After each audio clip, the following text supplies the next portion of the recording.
In this video, we're going to be looking at the 10 Pokemon Ash came close to catching. Number 10. Every legendary Ash ever met. Well, not really. The list isn't just going to be legendaries because Ash came close to catching some really cool Pokemon along his journey. And I will not count Pokemon that he already has an evolution for, like one example is Haunter from Kanto, since Ash already owns a Gengar. Starting from number 10, we have Dunsparce. Come on. This one is pretty obvious. If you didn't know, Ash has come across Dunsparce multiple times before. It all began in Unova when he tried to catch a wild Dunsparce just chillin', and then it flew away at Mach 7 speed. The second time we saw Dunsparce was in Kalos. Ash was traveling in the woods until he found a Dunsparce, which he said he was gonna catch it until he found out that he didn't have any Pokeballs.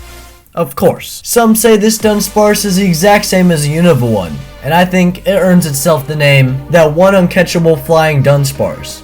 I say it was just Rowlet in a costume. Number 9 is Grubbin. If you have seen Sun and Moon, then you probably remember in the beginning when Ash was trying to catch a Grubbin. In the first episode, Ash saw a Grubbin and it attacked him. This is the first sign of a Pokemon being unable to be caught by Ash. Later, Ash runs into another Grubbin, kind of like with Dunsparce, except for this time he battles the thing and weakens it with a Pikachu. Battling with Pikachu is the second sign of a Pokemon being unable to be caught by Ash. Once it's damaged enough, Ash throws a Pokeball and gets it to go inside the ball, but since he does not go, it comes right back out. This is the third and final sign of a Pokemon being unable to be caught by Ash. And well, you know the rest. Pikachu gets injured and they have to go to the Pokemon Center. We're not going to talk about how Pikachu lost to Grubbin like that, but either way, he was so close to being caught by Ash. Number 8, we have Latias. I know there are a lot of legendaries he almost caught, but Latias was definitely a close one. I mean, Latias helped Ash defeat the villain guys, save the city, give him a kiss. I mean, what? And like, it seemed Ash, was gonna maybe be like, you can come along with me in my journey and we can battle and stuff together.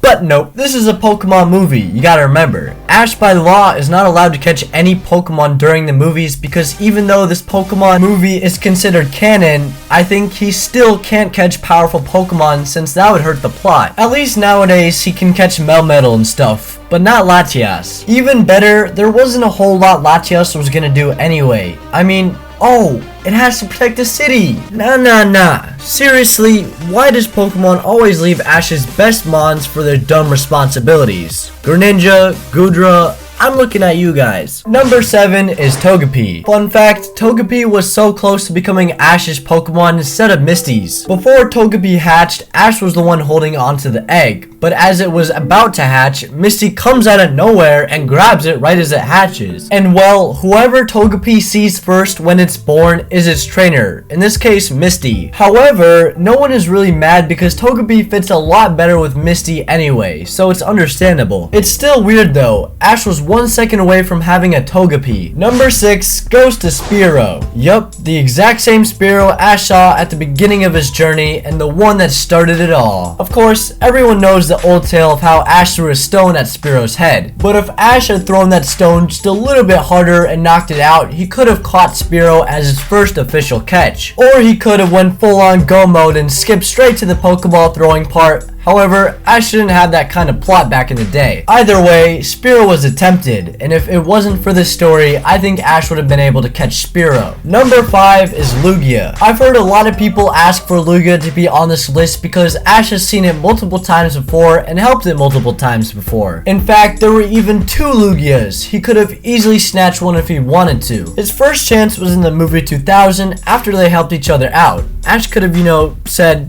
"Come with me!" But Lugia said, "Hell no, I gotta get back to being cool." Next, we saw Lugia and another baby Lugia. Like, it's basically begging Ash to catch one at this point. You see, Ash thinks he's doing the right thing by not catching Lugia, but he's not. He's making the whole community triggered. I just can't with Ash. He pisses me off. Number 4 is Topukoko. Topukoko is a very special legendary because he gifted Ash a Z-Ring in the first episode of Sun and Moon. And that doesn't happen very often. Topukoko isn't going around giving Z-Rings to random 10-year-olds and forcing them to battle you. Unlike normal legendaries Ash meets, Topukoko stuck around a lot longer than one movie or a span of 100 episodes. This wasn't the only time Topukoko did something for Ash. In fact, the whole series it was following Ash around, keeping a watchful eye, and sometimes sometimes giving Ash visits. This meant Ash knew this mysterious bird. They got to know one another a little bit, and eventually they had a final battle in which Ash defeated Topukoko. So like, that's the perfect time to catch him.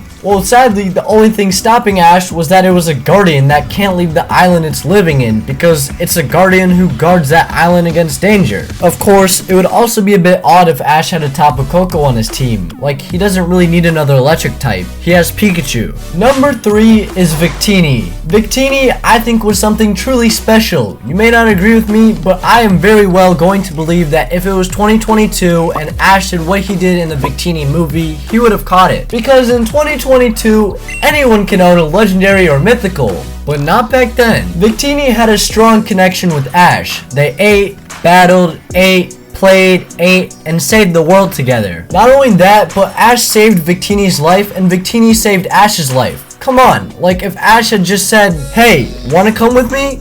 I can almost guarantee Victini would happily go along for the ride. This again could be said with most other legendaries and mythicals, but this one hits different. Number 2, it is Larvitar. Yes, Larvitar is one of the biggest missed opportunities Ash will ever have in the Pokemon anime.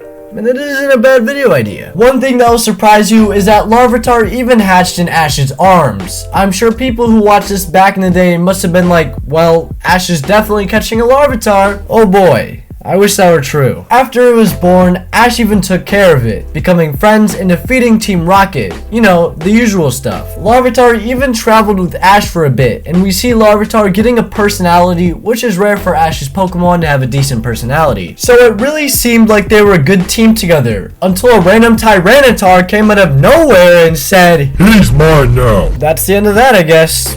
God damn it, Pokemon. Number 1, Solgaleo. Who didn't see this one coming? Ash came so close to catching this Pokemon, and I know he didn't even try to throw a Pokeball, but we can all admit Solgaleo is basically Ash's Pokemon. He had been taking care of Solgaleo, aka Cosmog, aka Nebby, for almost an entire series. He pretty much had Solgaleo as long as he had Greninja. You know, technically, he didn't catch it, probably since Solgaleo would break all plots in the anime. However, despite this, Ash treated Nebby as if it were any Pokemon he already caught. I think that, yeah, Solgaleo might be too much for Ash. I still think it was one of the closest legendaries and closest in general Pokemon Ash almost caught. And if you love these kinds of videos and Pokemon, then make sure to join me and my Discord and chat with people who also love my videos and Pokemon. Click the link above.